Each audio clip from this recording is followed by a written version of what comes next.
In this video, my intention is to teach millennials how they can start remote working from Italy.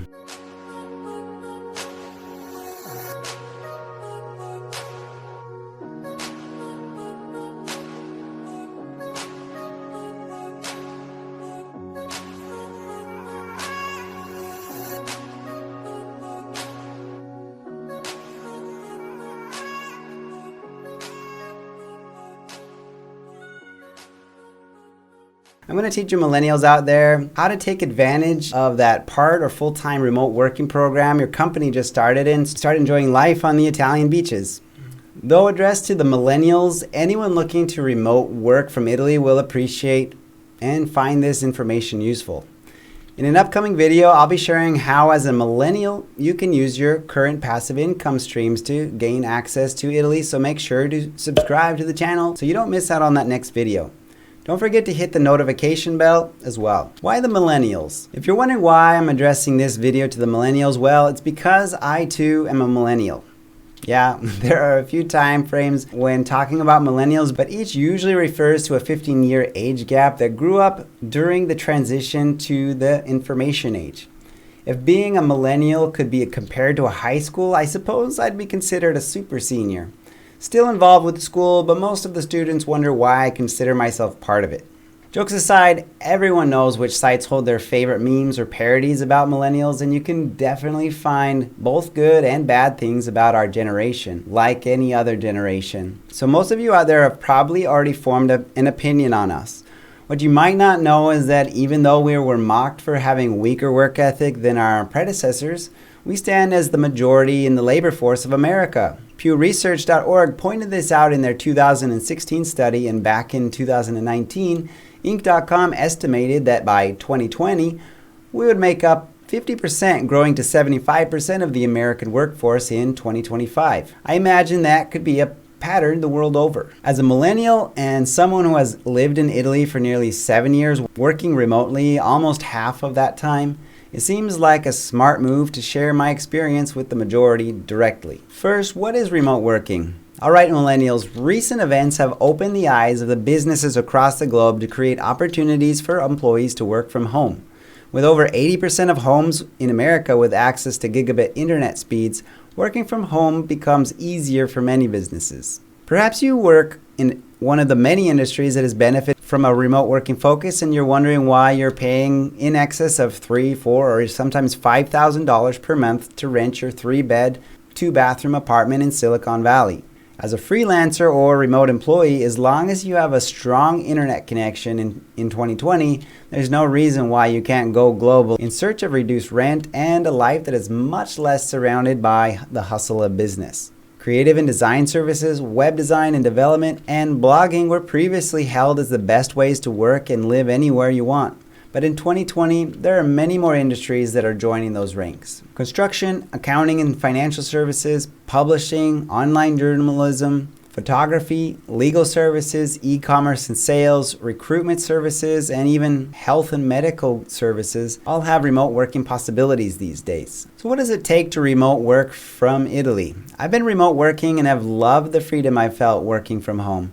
Even more, I've been doing it from the house I bought on auction for less than 40,000 euros cash, located just outside of Milan, Italy, which has given me access to beaches, art, architecture, and food that I would have never experienced in my hometown in rural Idaho. Let's review the topics we'll be discussing regarding remote working in Italy, and then I'll answer questions about them as briefly as I can. Topics are language, transit, internet, housing, finances, and of course a visa. There are many challenges when considering a transition to Italy. Yet your biggest challenge will most likely be working instead of taking in the Mediterranean sun all day. Alright, let's get to it. First, do I have to learn Italian to live in Italy? The answer is yes, if you want to enjoy everything Italy has to offer. Though I have met other English-speaking immigrants that have yet to learn Italian after living here for multiple years, dependent upon what they're doing as a career. If you live in a city like Milan, where there is a higher majority of English-speaking Italians as well as businesses searching for native English speakers, then perhaps it becomes less necessary. Not speaking the language makes you dependent on others to do even the most menial of chores. So if you're serious about it, I suggest you start practicing. Until you master it, there are some translator apps out there that can lend you a hand. How do I travel in Italy? Do I need a car? This depends a lot on where you decide to live. In larger cities, there are many that don't own cars since they tend to use the subway, train, and bus system. Here in Lombardy, at the moment of making this video, you can even travel the whole region using public transit for only 107 euros per month. My wife does it all the time. If you decide to go more rural, you either have to target communities with train stations or dependable bus routes, but most likely you'll have more freedom getting a car. Just remember, if you already have a driver's license and do buy a car, you typically have 1 year of driving until you're expected to obtain the Italian driver's permit in order to continue driving your new Euro car. Now, bad news is, for Americans, it does involve a written test and a practical test, but I'm sure you can handle it. Now, is the internet fast enough? For a gamer like me, this was a very important subject. But I remember first moving to Italy and being disappointed by the immediate downgrade in internet velocity back in 2013. Since then, Italy has been investing in infrastructure for a number of years, trying to bring fiber internet connections to even rural parts of the country. I've had fiber internet, or at least is pretty similar to fiber internet, for about 3 years now.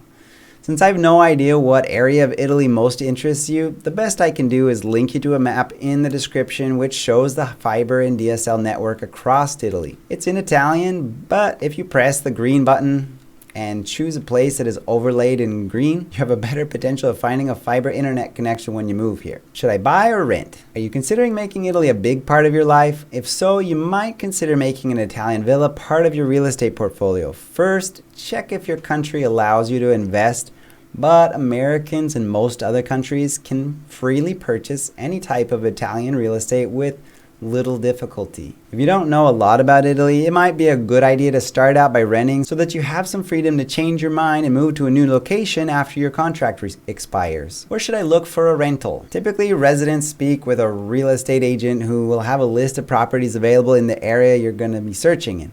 If you can't find an English-speaking agent, don't worry. Believe it or not, Airbnb isn't just for vacation.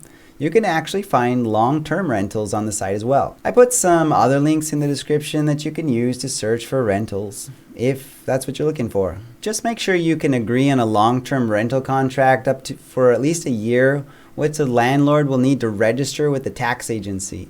This part is really important since it's necessary to prove you have a place to live when you get to Italy, even before applying for the correct visa. You might feel like they're asking for the chicken before the egg since you don't even know if you can stay in Italy long term before you ask for a long-term contract. You'll need to find somebody who's a little bit flexible. Finding a landlord that can respect your timeframes can be tricky at times. A solution to this is providing the deed of ownership through the purchase of an apartment or villa. This way, there should be no questions asked, unless you think the landlord might be unreliable. You get what I did there? If you do buy something, don't do it lightheartedly. Make sure you understand your tax obligations and talk to some professionals. How should I manage my money? Italy is a country where many small businesses still require payment with cold hard cash. You might see it as inconvenient, but if you intend to enjoy many local restaurants and coffee shops known as bars, you'll need to carry a few euros with you since they often prefer cash only.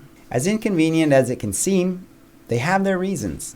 You'll need to set up a local bank account in most situations and will find it easy to do so if you have a codice fiscale and residency established. Getting an account at the local Banca Posta is your quickest option if you're looking for an account in Italy. At the beginning, it's more like a debit card with fewer member benefits than you're most likely used to. If you can prove a monthly income from your job, you'll have a lot more banking options opened up to you. It might be 2020, but Italian banks still offer the majority of their accounts with annual fees. Most banks, however, have an online bank alternative that won't charge you annually.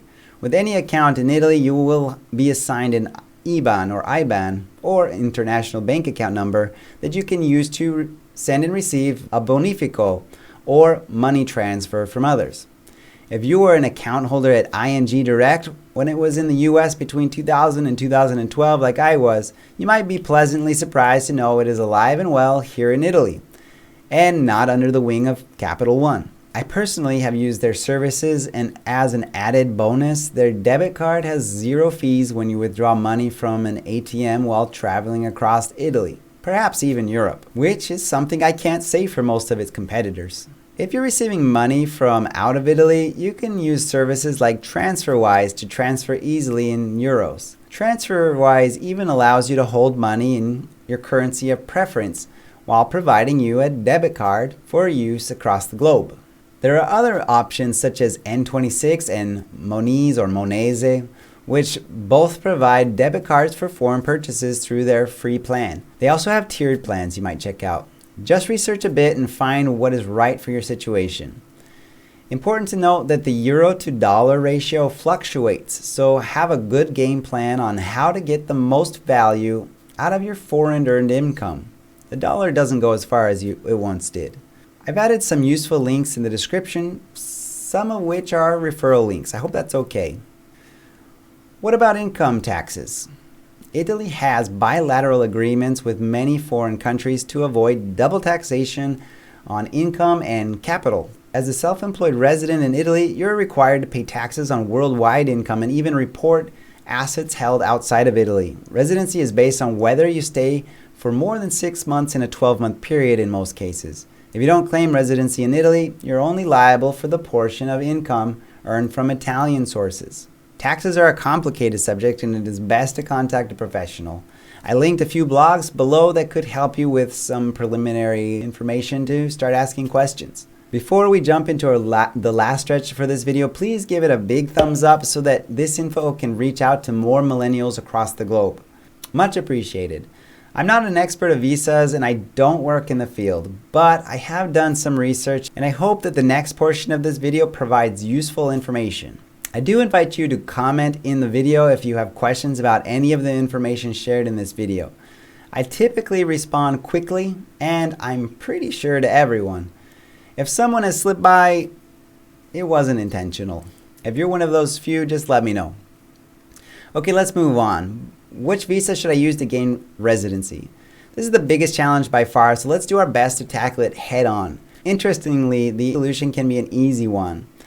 You can opt to come for only part of the year as opposed to a long-term stay. According to Schengen rules, Americans and most other countries are allowed to enter Italy for vacation for up to 90 days at a time, except for during this specific period we're living in right now. So unless you are looking for a long-term stay, this won't even be a hurdle. Just make sure you head back home by the 90-day deadline.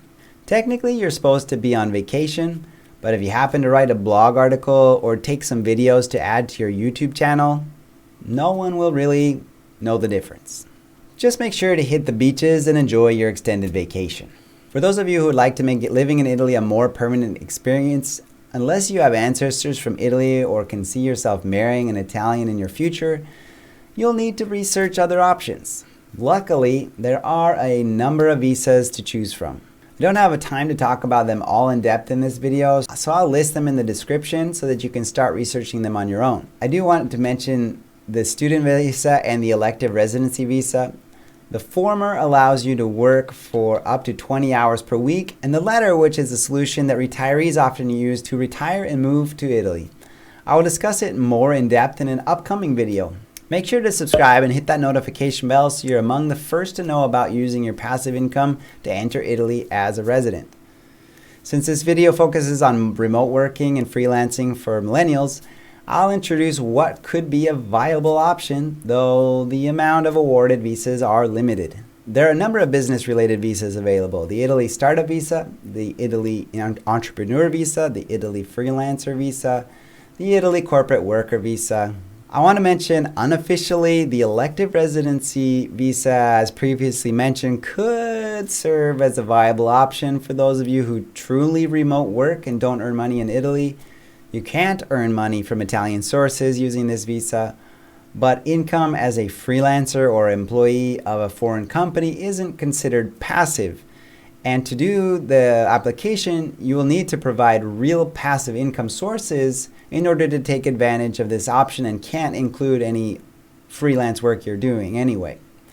Again, I will talk about this more in an upcoming video. Among the business visas lies the entrepreneur visa, which requires a minimum investment of 250,000 euros and could go as high as 2 million euros, depending on your choice of investment. And probably not useful to those of you intending to move here and continue to work, but I'd be slacking if I didn't mention it as an option.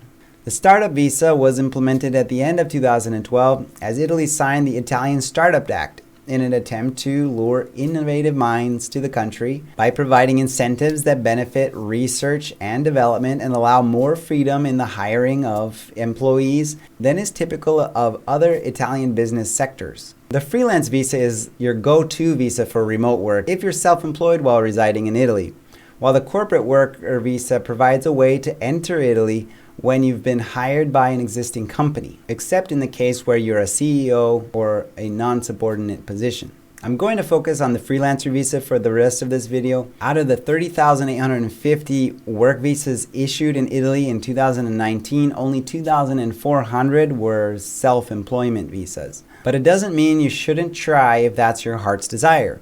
Along with a rental contract or property deed, there are a number of other steps to be taken to obtain a freelancer visa. This can also be used in the case you become a partner or non-subordinate position such as CEO in another Italian corporation. Now let's start talking about how to apply for the freelance visa. The first thing you have to do is wait.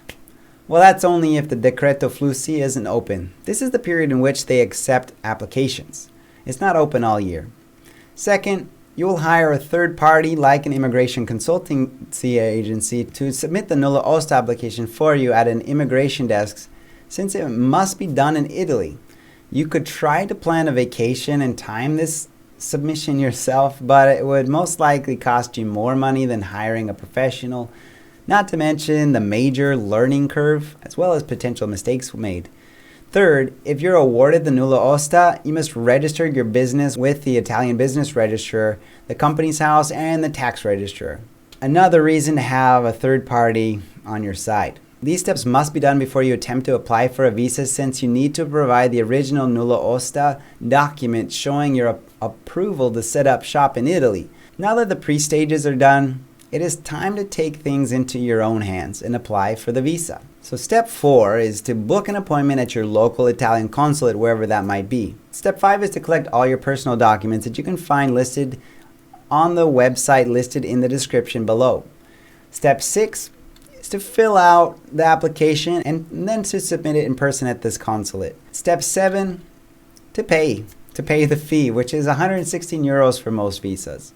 The documents necessary can be found on the link provided in the description like mentioned. I will also mention that you need to get used to making multiple copies of your documents. Always have the original available, since when living in Italy, every government office expects you to provide them duplicates or triplicates plus the original, and most of the time doesn't provide printing services. You may as well get used to it now.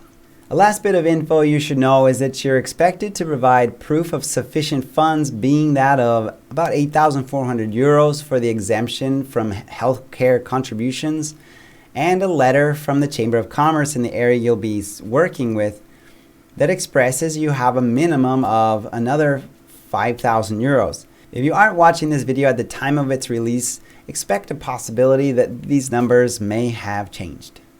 They change often. There are likely to be documents requested that you won't find at the link below if the consulate deems them necessary. Your life in Italy is really at the whim of this consulate. This is your chance to practice adapting to your situation, as will be necessary when transitioning to a new country such as Italy.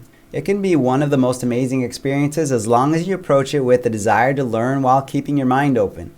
The Italian life is waiting for you, and from one millennial to another, there's no better time than now to make some changes in life, no matter which millennial you are. Thanks everyone for checking out this video. Just be aware that living in Italy isn't for everyone. You will hear a lot of good things as well as a lot of discouragement from others. If you have a friend who keeps talking about how they'd like to get out and make a change in their life, share this video with them. Maybe you and a friend could enjoy some Italian beaches together next summer. Heck, why not share it anyway? See you next time.